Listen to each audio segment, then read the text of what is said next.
Hello, everyone. I'm your host, Mackenzie Jacob, and welcome back to Dress Rehearsal, the podcast where Broadway and fashion take center stage, and we dive deep on the roles that shape us on stage and off. Today's guest is Rachel Potter, an acclaimed Broadway star turned Nashville recording artist who has truly done it all. From making her Broadway debut as Wednesday Addams in the Addams Family alongside Bebe Neuwirth and Brooke Shields, to Wicked on tour, to originating the role of the Mistress in the Tony-nominated revival of Evita with Ricky Martin and Michael Cerveris, Rachel has truly built a career rooted in powerhouse vocals and fearless versatility. And before all that, she was already making waves on Legally Blonde: The Search for Elle Woods and as a top 12 finalist on The X Factor. Rachel is bringing her worlds together in a major way. On April 18th, 2026, she'll be hosting and headlining Off-Broadway That's So High School at the Hutton Hotel in Nashville. A night celebrating iconic high school musicals like Grease, Mean Girls, Heathers, alongside Broadway favorites like Taylor Louderman and Jelani Remy. I hope you enjoy today's episode with Rachel Potter. And welcome Rachel Potter to the podcast. How are you, Rachel? Oh, I'm so good. Thank you so much for having me. We are so excited to get started, and we begin every episode with, how did you get bit by the theater bug? Ooh, that's a good question. I got bit by the theater bug because I wanted to work at Disney World. Okay. And I was in college and working at the mall. And someone said, you should go audition for Disney. And I didn't know anything about theater. In fact, when I was in high school, I was in show choir and I sang at my church, and like that was my lane. And Mhm. theater was a lane that I was like aware of but unfamiliar with. So I went to my Disney World audition singing a Christian song that made no sense for the audition Perfect. with a headshot that was me like with a mic, like goofy, and a resume that read like job duties at the Gap, folding clothes, working the cash register, because I didn't know that a theater resume was like that you needed to write down the roles in the shows and the training that you had. I Right. mean, it's just the most embarrassing thing ever. But somehow the casting director saw past that little faux pas and they gave me a callback for The Little Mermaid. And so it wasn't immediate. I had to go to many auditions and I kept going back and they would be like, yeah, we'd like to see you again down the road. And so for, probably 6 months to a year, I was going to every audition I possibly could for Disney. And finally, they offered me a position as the Little Mermaid. And in that, I mean, I knew nothing. I was faking it till I was making it, baby. Like, really didn't know how to act, really didn't know what I was doing.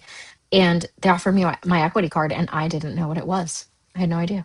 Hmm. So that was how I got bit by the theater bug. But then it was like I got immersed into this like warm bath of my people, and Hmm. I met my theater people backstage and loved performing as the Little Mermaid, like, and then just dove head first. I enrolled myself in a Meisner acting school and like started taking dance classes, like really got into like, okay, I need to figure out how to do this professionally and keep going. And so ultimately that launched me into just continuing to audition at Disney while I was the performer there. And I ended up playing Belle in the Beauty and the Beast show. And then I did both of the High School Musical, both one and two. It was like a show that they did in the park.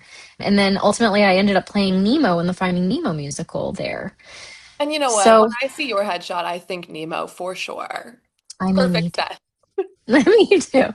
But it was so fun. And it was like, I always refer to it lovingly as musical theater boot camp. Like, I really learned how to do so much in such a short amount of time and learned what it was to be a professional and learned work ethic and got tough as nails. I mean, when you have to perform 7 or 8 times a day in the sweltering Florida heat in the middle of the park and belt a high E, well, you can probably do one Broadway show a night. Right. And Just you're saying. doing like a million shows a day with Hmm. audiences that maybe they're so into it, maybe they're just like, what has happened to my life and how did I get here? And you have to just roll with the punches. You do. Even when like a kid throws up in front of you, you just got to keep going. And you know So what? Humble beginnings. humble beginnings, but magical too. Like I really, really loved working at Disney, and I'm so grateful for that time. And I felt like there was a little bit of a, I don't know, a stigma I had to get over when I came to New York of being a theme park performer. But I do feel that that stigma has kind of been released in a lot of ways. That there's a lot more folks that were like me now that have gone from theme parks to Broadway. So You even look like there's a very niche Wicked pipeline of like Stephanie J. Block, Eden Espinosa, who we had on the pod, like people that started out at Disney and ended up being in mhm, like the early years of Wicked. So it is that's a true. niche community, but you are There, one yeah, it's up. true. And there's actually a little group of us that were Disney to Wicked more recently too, like Jordan Litz. Mm-hmm. He's the Fiero that's getting ready to go over to the UK, and then Jennifer Newberry. I think she's the cover maybe on Broadway. She was a Nemo as well. But I worked with Jordan. So funny. I like to take credit for his success, but we were, Obsessed. yeah, it had nothing to do with me. But we were working one year at Candlelight at Epcot, and I met Jordan. And I remember sitting backstage with him one night, and I was like, "You need to audition for Fiero. Like, do not wait. Do everything that you can." And I was like, "If you don't have an in, I will help you. I will introduce you, but you need to get an agent and you need to get in there." And I was like, "Wear a tight white t-shirt. Like, this is how you book the role." And next thing I know, there he is, like starring in on the tour and then Broadway, and now he's going to go make his West End debut. So it's pretty cool to see like fellow Disney cast members making it and kind of erasing that stigma. I'm really proud to be a part of that crew that did that. I mean, who knew that you were Jordan Litz's momager? That you were like right Yeah, there. And I now know. he's done it for like I think 6 years or something crazy. Yeah. And I feel like people really he got on the map when he ran the New York City Marathon and then did a two-show to Fiero. And I'm like, no one is that sick in the What head. an overachiever. It's No, it's like crazy. how people freaked out when Cynthia Erivo did a half marathon and then the color purple. And he's like, hold my Yeah. beer. I gotta one up this. Like, let me find a crazier thing to do. Yeah, exactly. He's such a nice person, him and his wife. And his wife actually came from Disney too. You guys have a whole community going. This is like a secret Yeah. society. Yeah, it sure is. But I'm proud to be a part of that community. That's a good community to be a part of. And you mentioned that you did a High School Musical at Disney. I do want to talk about the concert that you're hosting and headlining soon off Broadway. That's so high school. And it's going to have a bunch of high school musicals like Grease, Mean Girls, Dear Evan Hansen, all the shows. I want to know about high school Rachel and like what her big dream was. Mm.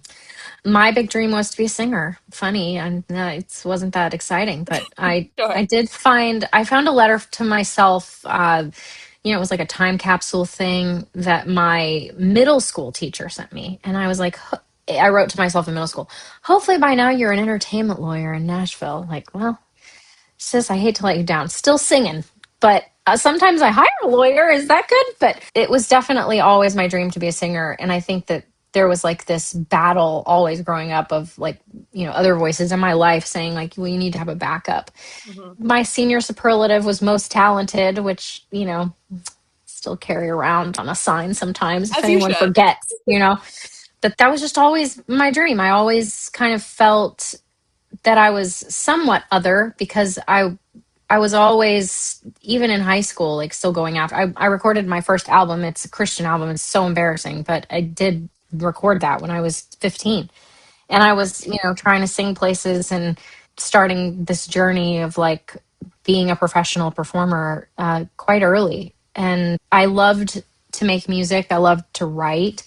But one of my favorite pastimes is I had my two best friends, and we're all very close still to this day. But Jamie Ray, who actually is the director and the arranger for a vocal group called Voctive, if you've ever heard of them, we grew up together. I mean, we have known each other since we were 9 months old. So, but what we would do in high school was we would get together and like, we'd sing at church or school or whoever would give us a stage, honestly. Like it was whoever would let us. But we were putting together these trios and singing in harmony and like working out arrangements of songs. And so it's funny because I've always been doing this. I've always been producing shows and, wanting to put on shows, whether it was, making my brother dress up and put on a show in our living room all the way to now to calling my friends and making them come to Nashville. I think it's really special though when you have other people in your life, especially in high school, like at that time, that care about the same things you care about, Hmm. because it just encourages you and it makes it feel less other because you have people that you can kind of like be like, oh, how did this sound? Or like get really in the weeds of stuff that you care about. Yeah, for sure. I feel lucky that I was able to identify some of my people really early on. I think a Hmm. lot of kids feel really alone in high school, especially if they're weirdos like I was. But Sure. I was lucky that I found some weirdos like pretty early that were my people, and they remained my people for my life, all the way up till now. So that's my sincere hope. And whenever I go speak to high schools, because I do that a lot since I was a Wednesday, I'll go and talk to high schools because so many people will do the Addams Family. Every school is doing Seussical and the Addams Family. Let me Yep. tell you. Yes. Addams Family just actually took the prize as the most done show in the educational space. I mean, put you in So the Hall of Fame. I know. Well, it didn't have anything to do with me, but Sure. it's cool though to go and speak to them. But that's what I always tell them is that, this is temporary. Like whatever you're going through in this town, in this school, in this friend circle, I just want you to hold on to the fact that like the theater space and these people that you have as a gift, it's a real gift that you're getting this community of people so early, and that you have to look for your tribe, and that ultimately if your tribe isn't here, like don't worry, it's somewhere, you'll Oh, find it. so I was listening to Sarah Bareilles on a podcast, and she was talking about how she always felt like when she was in the music industry, she was at the wrong party. She was like, no Mm, one knew what to do with me. I don't know what was not gelling. And you look at her and you think she's so successful. She was at the top of her game, but it's like she said until she started doing theater with Waitress, she didn't realize that she was at the wrong party the entire time. mm. And she was God, like, that's so profound. and I use it all the time because I explain it a lot of times where it's like there are people for a season and a reason and they fit perfectly, but it can still feel like the wrong party. And until you're at the right party, you don't know what was Mm, wrong with before, if that makes sense. yeah. And once she said that, it clicked in my brain and I'm like, oh, so there's nothing wrong with you. It's just not your party. Yeah, you're just at the wrong party. Mhm. God, I mean, I feel that so deeply, and that's especially, I mean, great segue into what I'm doing here in Nashville. But Mhm. I moved here to do country music, but I have been at the wrong party for a decade. Like it wasn't. Nobody knew what to do with me. Like because I would take in songs where I could belt high and sing these crazy notes or like do these theatrical things, and they're like, I don't get it. Like you're a country singer, but you can Mhm. also do these other genres. And it's like, well, yeah, like I've lived my whole life in the world of theater where that was the skill to have, to be able to chameleon yourself into whatever genre was put in front of you. But then when you walk into a country music, record label, they want you to be that thing and that thing only, so true and deep in your blood that it's like, well, I can be that thing for you if you want me to, but like I'm an actress. I can be whatever I need to be. But that really hurt me in the world of Nashville. They didn't know what to do with me. Mhm. And it was really depressing for a long time because it was like this dream that I had that I just couldn't get there. And it was like I started to become bitter about it and ultimately just said, this isn't something I want anymore. And really started to question, do I want to stay in Nashville even anymore? But then this beautiful gift of these concerts and being able to produce these concerts kind of fell in my lap. Mhm. The Hutton Hotel and Analog, which is the venue inside of it, which is this beautiful, very vibey venue, I had reached out to them to do my album release because I just recorded this album last year called Stages. Because in part of like realizing that I didn't want to do country music, that really wasn't innately me. I don't think like, I reserve the right to change my mind and do a country album down the line if I want to, but like ultimately that I had made all these country albums. It always felt kind of like a hat or a mask I was putting on and that I was good at, but it wasn't necessarily like who I was true blue. Mhm. And so I thought, well, you know what I haven't ever recorded is any musical theater stuff. I want to have like an album that can be a legacy piece that my kids can look back on and that I can feel so proud that like I worked on this thing, this genre of music for decades of my life and poured my heart and soul into it that I feel like I deserve to be able to put it down and record it for my tiny slice of history, you Mhm. know? So that was ultimately why I did the Stages album. And in doing that, I reached out to this beautiful venue and they said, "Actually, we have this idea for this Wicked themed concert. Like, would you maybe want to come and host it and perform it and kind of combine it as your album release?" I was like, "Sure." So I got to flex my my cool Rolodex of friends, and I had just worked with Matthew Morrison that year and Eden Espinoza. And so I was able to kind of freshly call them and be like, hey, I'm doing this thing. Like, would you guys come? And I'm very close with Ali Stroker. Ali Stroker came down for it. We brought in a bunch of really awesome people because, Nashville's stacked with amazing talent too. Totally. So we got a bunch of local folks and we sold that sucker out. Like standing room only was sold out. It was Awesome. packed. And so then they're like, okay, this is a thing. Like this is working. Nashville audiences are excited about this. Like, let's keep this going. Now we're just on a roll and they've picked it up for the rest of the year. So our next one coming up on April 18th is going to be So High School, as you mentioned. And it's going to be all this amazing high school musical adjacent musicals. And I'm so excited because we're bringing in Taylor Louderman, who was the star of Mean Girls, as you know. She was Regina George. She earned a Tony nomination for that. Ellie Macklemore, who was in Bring It On with Taylor, and she was also in Heathers. And then Jelani Remy, who did the High School Musical national tour. So it's just going to be a blast. And we're having a prom dance after party. One cool thing about doing this in a hotel is that they want to like incorporate more like immersive things. So for our Wicked one, we did all this like Wizard of Oz immersive stuff. They had the Ruby Slipper room. You had to walk through the yellow brick road and into Technicolor, like to get into the hotel. And I think the key to all of that is like it's the same thing with casting. Like you can't wait to be chosen. Sometimes you just have to create what you wish existed. And I mean, that's why I Yeah. started this podcast. And I Yeah. even look at like back in the day after Rent, Adina Menzel like got a record deal, wanted to do music. That was like her dream. Got dropped from the record label and was just like, what am I doing? And people really wanted to put Broadway performers into a box and not let them kind of like explore their artistry in every way. And Hmm. so I think it is really special just to know in your heart of like what you can do just as a creative period, and it doesn't have to be one line or the other. Right. And it just For sure. allows you to incorporate all the things that are special to you into your life on your own terms, and having that creative autonomy, I feel like makes the experience so much better.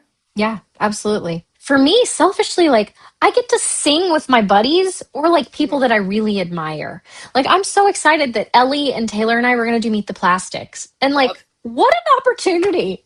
So selfishly, it's just like this awesome little fun playtime I get to have with my peers that I've like always wanted to sing with, and we get to just put on a little show. Like it's just a blast. So yeah, I'm excited for the next bit. So July 11th, we're going to do one right around the 4th of July. It'll be songs of protest and patriotism. It'll be called Off-Broadway at the Hutton, the room where it happened. So it's going to be Hair, Hamilton, Les Mis, Spring Awakening, stuff like that.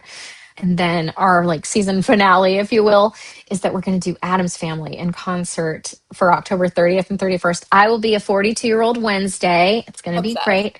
Uh-huh. Andrew Lippa, who wrote the music, is going to come down and be like narrator in part and like play a little for us, tell some behind the scenes stories. And then probably what I'm most geekily excited about is that we're going to do this whole like haunted house installation in the hotel and make it like this immersive spooky kooky event. So, Love. it's going to be great. I Mhm. do think it's really cool that Wicked was kind of the impetus for this series. And Yeah. so I would love to go back in time a little bit and kind of talk about how that journey began. Yeah. So my Wicked journey began when I was still working at Disney. I remember falling in love with the cast album, and it was a few years later. When did Wicked appear on Broadway? Was that 2003? 2003. Hmm. Yeah. Okay. So that was the year I graduated high school. So yeah, that would have been right. So I remember like spending a lot of time with the cast album, and this is embarrassing, but I did participate in the Miss Florida pageants when I was in college. Sure. Hey, you want a scholarship, you know? Gotta I do what you did. gotta do. I literally only did it for scholarship money. There was like, I think that I've always been really good at figuring out ways that I could exploit myself that weren't, like horrifically embarrassing, but were enough that like just a little bit cringe, like on the edge of cringe, but still be able to like exploit my talents and ability to be humiliated and not care. And Sure. so We're climbing cringe I mean, mountains isn't every that day. isn't that what theater is? Isn't Correct. that what we sign up to do in musical theater by like entering rooms where we constantly are told no after we audition and like pour our hearts out? No, it's Cringe Mountain population, every single person that works in theater. Correct. Yes. Yes. So I did pageants. It's Cringe Mountain population me. I sang Defying Gravity for my talent in this Florida pageant. And so that was my beginning with the wicked life. And then I recorded a video with a good friend of mine, Jamie Ray, who I told you about that runs Voctive. We did a video of me singing it in the studio to like a karaoke track that it went viral for like then Okay. on YouTube. Those were the YouTube days, man. Those were the YouTube days. And then, after I was on this reality show called Legally Blonde: The Search for Elwoods, Of and when course. I moved to New York, I had an agent, and I think because I could belt tie and I had brown hair, there was just this immediate, oh, Elphaba, you need to go in for Elphaba. And so I went in over and over and over again, and I would get called back but never get the job. And I think I went in like 7 times, and I was pretty depressed by then about Wicked because I was like, this is never going to happen for me. Like, this is so depressing. And I think I had decided I was singing in a wedding band and I'd been in for Wicked so many times. And, I'd been auditioning for a while and just couldn't book anything and was so depressed about it. And then my agents called and they said, so they want to see you for Glinda. And I was like, what? You're like, finally. Because, Like, sure, yeah. try something new. So I hadn't even considered myself for Glinda, which is silly but I think I bought into this lie that like because I was brunette, I couldn't play Glinda. Silly. So I was like, okay, yeah, I'm going to go for this. Like, I'll just balls to the wall. So I went to Forever 21 and I bought this like little light blue cocktail dress and I wore these sparkly heels and every piece of rhinestone jewelry I had for my pageant days and like Love. did curl my hair and full makeup beat. And I remember I showed up to the Telsey office and it was a whole line of blonde girls in like pretty, like demure pink dresses and their tan LaDuca shoes. And I remember one of them like looked me up and down, like kind of scoffed at me. Of course. Well, I booked that day and she didn't. Maybe So you just needed her in the waiting room to kind of have someone to prove wrong and just go in there honestly, and be like, sorry, being rude's gonna get you nowhere. I should have hired her to go with me to all of my auditions. Like Honestly. your new assistant. My But new assistant to just like berate me and like tell me that I can't do it in the waiting room so that I can go in there and prove her wrong. She's the well, fire I needed. it is the perfect example of just like not counting yourself out of like any opportunity and just being like, Hmm. sure, why not? Let's try it. And Yeah. I am curious because people do go back and forth on if you should dress in the vein of a character for auditions. And what is your philosophy? Every job I've gotten, I dressed like it. I was like, how what they call like Disney bounding. Oh, no, I but was like, sure. okay, so Disney bounding is like you like character bound where it's like implied Okay. costumes. So like the aura. Um, it's the aura of the character, and I did that for every single one. So Glenda, I told you what I wore for Yeah. Wednesday. I wore black Converse with like tall black socks and like a black dress, and I think like a white collared shirt like under a black dress or something like that. It looked very Wednesday. I put my hair in braids and I made myself very pale with like white powder. I remember catching a glimpse of myself on the subway in the mirror, in the like, the window that acted as the mirror, and I was like, "Oh God, wow, you look scary." The best part is like it's not like a self-tape. Like you're not just doing this in your home. Like you have to commute to Midtown in full Yeah, Wednesday head to toe. yeah, and I sure did. But again, cringe mountain population me, I didn't care. Like humiliate me, it's whatever. So there I am on the subway. It's Wednesday. It's fine. But then for Evita, this is a really good story. And I think I actually met a guy when I recently went to an audition. He was like, oh, like we talk about you and like the lore of like your outfit at your Evita audition. I was like, tell me more about that. We love that Uh, that's your legacy. I know, me too. And so that I was very honored that anyone knows about anything that I've done, right? So basically, I went to my Evita audition first go round, and I didn't know anything. I'm like a bad musical theater person. Like Okay. if I haven't like been obsessed with the show, I don't really know a whole lot about other shows. Yeah, it wasn't like something I was brought up with and like knew about my whole life. So I feel like I'm playing catch up all the time. But Evita, all I'd ever seen was the movie. right? And Madonna plays the mistress in the movie. Yes, very Makes no controversial. sense. So ridiculous, but whatever. So Madonna sang the mistress song. So I really didn't have a much of a frame of reference for like who the mistress was or what it was. So I dressed in like this kind of flamenco dress. I put my hair up, tons of makeup, like pink heels, like very Spanish. You have a costume And closet. Like, I how are you really fitting all did. these costumes I in a know. Manhattan apartment? You don't want to see my closet. It's terrible. So, and I also at that time I was like in my put-ins for Wednesday, and I was overwhelmed and tired and also sick. Like I remember there were like a lot of things stacked against me, and I didn't learn the song. Like I didn't really try. Let's be Okay, so for real. sure. I didn't really try. And I showed up to the audition. I held the music. I didn't sound great in my upper register. I didn't get a call back. But you know what? I was about to make my put in as Wednesday on Broadway. I didn't care. Like You were whatever. booked. Yeah, we're booked and blessed. So that I didn't think about it for months and months. And then we were towards the end of my run as a Wednesday. It was like probably 9 or 10 months later. And I saw a Broadway World or Playbill article that was like, the nationwide search for the Mistress and the Evita revival continues. And I'm like, say what? They were doing like calls in random towns across the United States to find the Mistress. And I read it, and it was like the universe just told me, they haven't found her because it's your job. And I was like, what? And I listened to that little inner voice, and I sent an email to casting. And I was like, listen, I don't think I showed very well the first time. If you will have me, I would love to try again. They're like, yeah, come back in. So this time I prepared and I made that song my own. That song is typically sung very classically. It's three stanzas of the same thing, but I decided to head voice the first, mix the second, and belt the last, which was pretty Wild. controversial way to sing Evita. But I was like, whatever, I'm gonna go for it.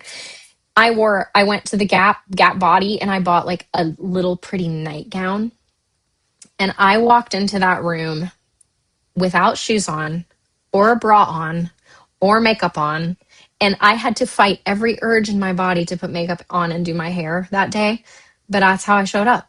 Like I rolled out of bed, So like method. with, yeah, barefoot. So the lore says that I had a suitcase. I didn't. I didn't have a Okay. suitcase, but I did show up like very costumey. Like I did that for every single role that You're I like, ever booked. you guys don't need to have imagination. I'm just gonna show you exactly what you need to see. Yeah. Yeah. So anyway, I say yes to costumes because it worked for me. And one of my favorite questions to ask is if you were to steal either a character you've played or just like a show you love's costume department for your real life, what closet would you want to live in? Hmm, that's a good question. Probably Glinda's. I Yeah, think I think that's fairly easy. I would love to put on that thank goodness outfit again. I love right. it. I mean, who's to say you can't be in Publix with the blue bubble dress? I know. Or the train station little white suit. Oh, So good. love it. So good. Yeah. I see that for you. Thank you. And in the same kind of sisterhood vein of Wicked, I feel like that vibe really translated onto stages. And so I want to talk about like what your song selection process was and kind of like the friends that you brought along with you and how that kind of changed your experience creating on your own. Sure. I love to collaborate. So, and I think it helped me feel a little less exposed Mm, to and vulnerable if I went with a friend, you know?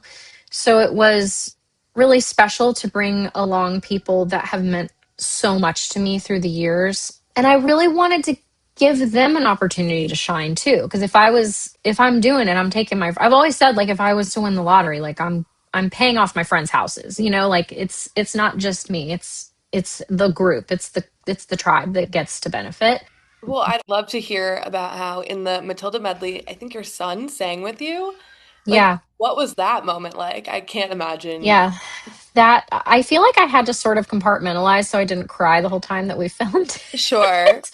But yeah, that was an idea I had because so Vokta was a part of that, and Jamie Ray is my best friend from toddlerhood. He arranged Matilda, but that happened because we knew that Vokta was going to be on the album. I asked him, and he was like, "Yeah, absolutely. Like we just have to figure out what song."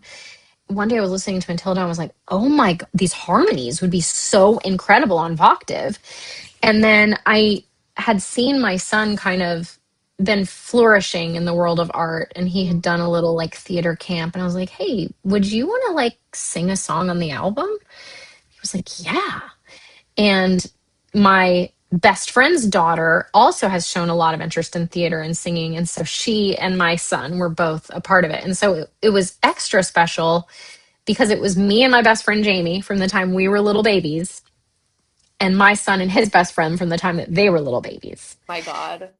So it was kind of a cry fest once when I really heard it done and saw the video and everything. But it's really a keepsake. Like that's how I would describe Matilda. It's like that is a memory and a keepsake that I'll always treasure. The whole album is really a keepsake, but that one probably is the most special.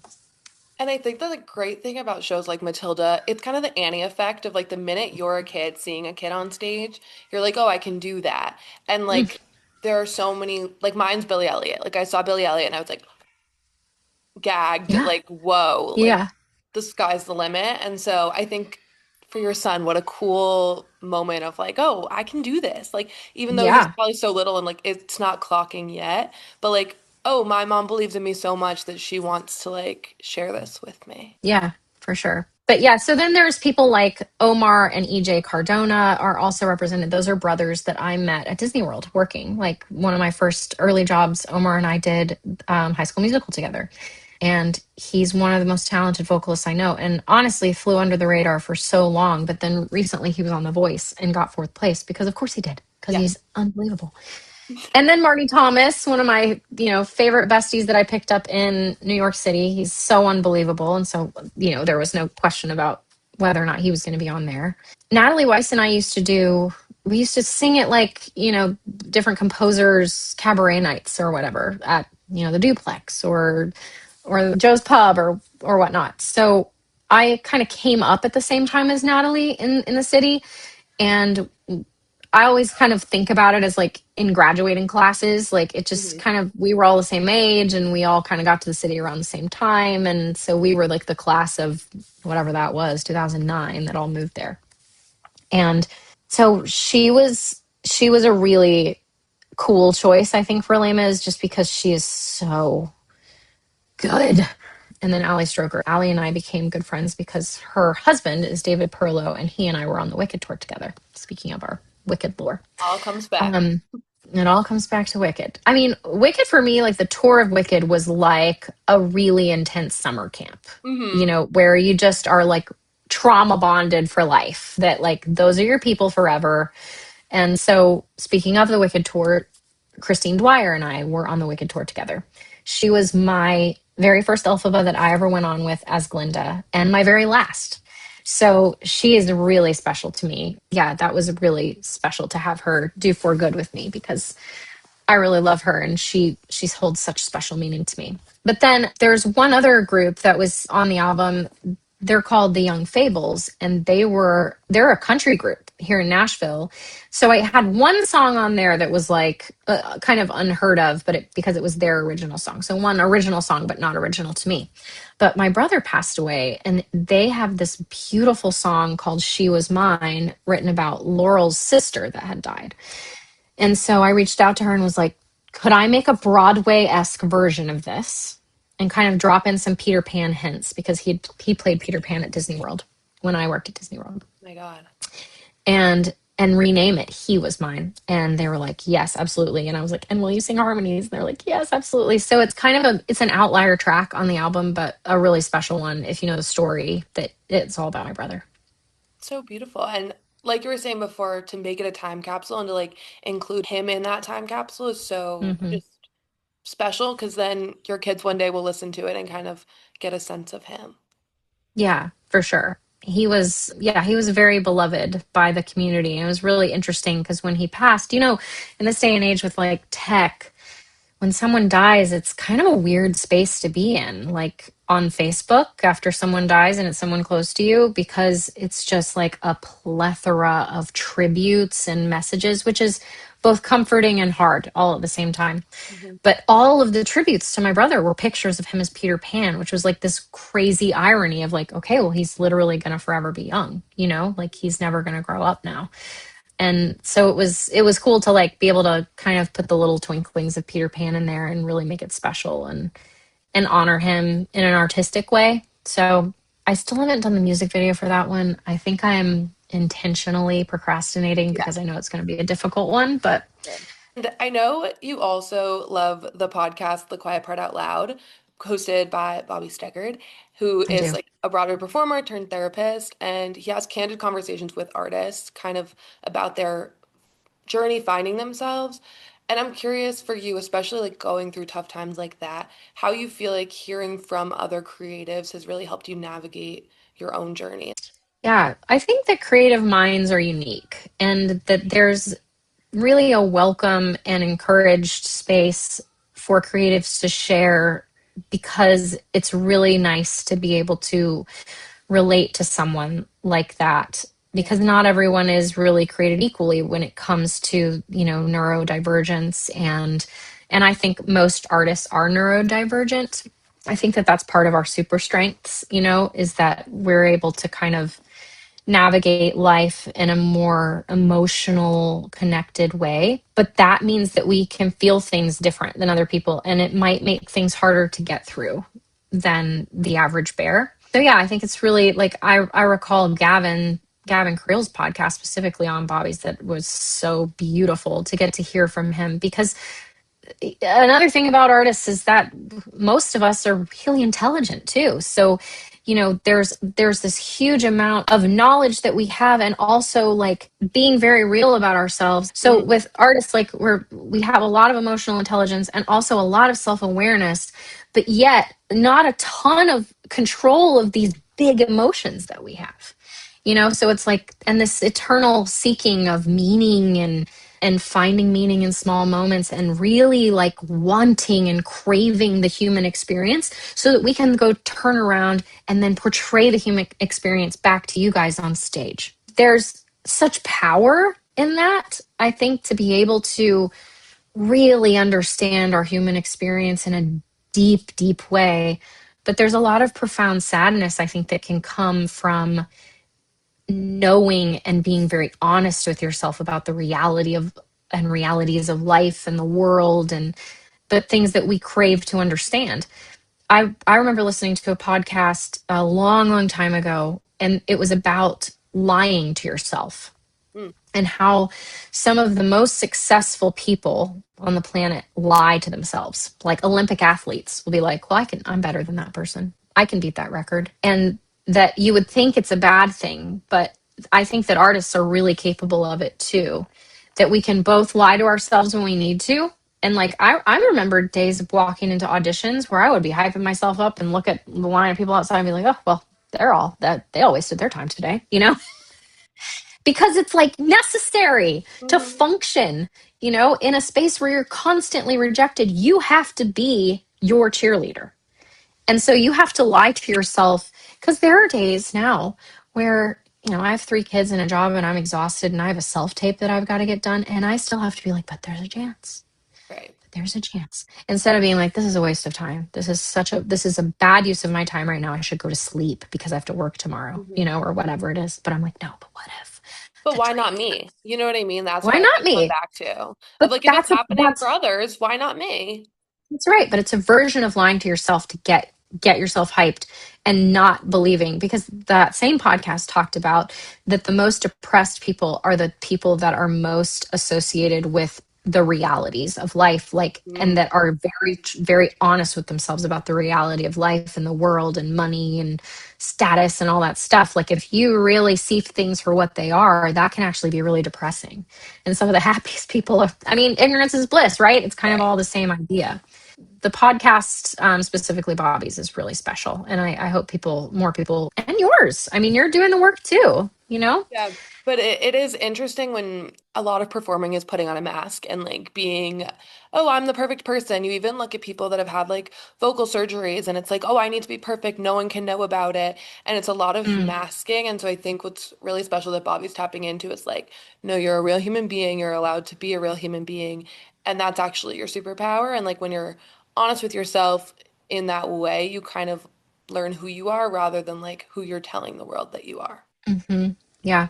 I've always tried to be really transparent, like for better or for worse, because I think that there's a lot of people out there that need to hear that you're not perfect, and that there were long years after, especially after I was on the X Factor, and like that was kind of a traumatizing experience for me because I went from not anyone talking to me on the internet to thousands of people saying really mean things to me on the internet. And that was tough, even at 29 years old, to like hear these awful things about myself.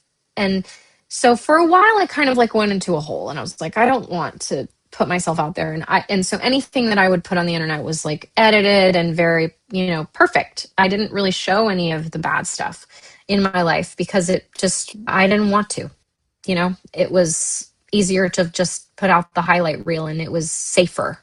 But I have found a lot of strength in being real lately and being vulnerable and putting things out there that are true, because I think that people connect to that. People can't connect with perfect. They can admire it and they can, watch it and look at it, but they can't connect with it because it's not true. The wild part is that you were feeling that at 29 as like a pretty formed human being, and like the younger people get experiencing that. And I do think it's really interesting what you're saying of like not being at the right party, but also when you're projecting perfect, then you're attracting the wrong people. Because the Mm, minute that you start, I don't know, I felt this growing up, like all my friends played soccer and I loved theater, and like I would be embarrassed that like I was going to see a show on a Friday night with my mom and like they were all going to hang out. And it's like, yeah, I want to do that too, but like this is what I love.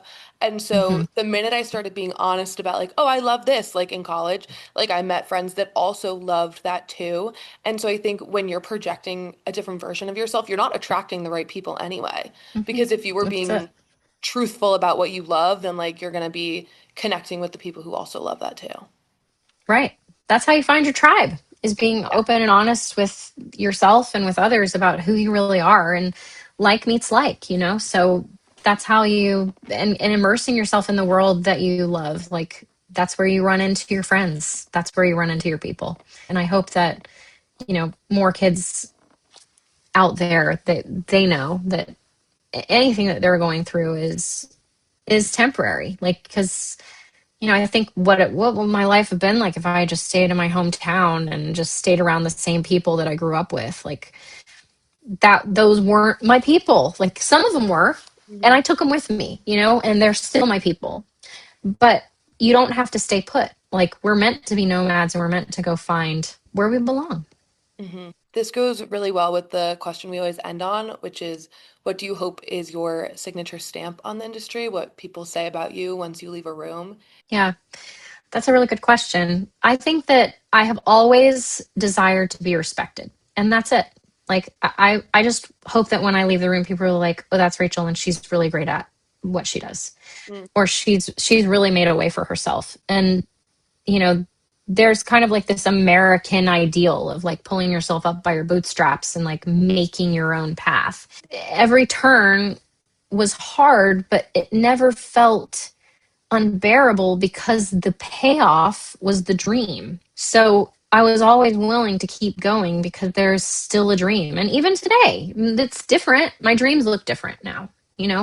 But my work ethic has also always stayed really strong because I've seen in my past that even if something seems crazy, I can I've been able to do it because it just kept like, okay, hey, can I come in? No? Okay, well, let me just go to the store. How about you? Will you open it? Open the window. Are you sure you don't want to let me in? Like, I've been so persistent knocking on and down doors through all of my career that at the end of the day, like, this is all human interaction. Like, these are all humans and humans can be persuaded. And so just because you get no once doesn't mean it's no forever. So persistence, I think, is key, and realizing that every no is an opportunity to learn and grow. And having thick skin is an important thing, but I think being able to take the constructive criticism and get better is what makes you successful. Right. It's an openness to try and an openness to have big swings. And if they work out, they work out. And if they don't, they don't. But Mhm. at least you know you did your part because you can't control the rest of it. You can't, but you can keep asking. You can keep trying. Right. And you know what? If nobody opens the doors and they won't let you in, build your own damn house. You know what I mean? Perfect. Perfect. Well, I cannot Yeah. thank you enough, Rachel. This has been such a treat. Likewise. Thank you so much for having me. And that's our show. Be sure to rate, review, and subscribe to Dress Rehearsal. If you love theater and fashion as much as we do, invite another diva to join the community. You can find us on Instagram, TikTok, Spotify, Apple Podcast, YouTube, all the places. See you next time.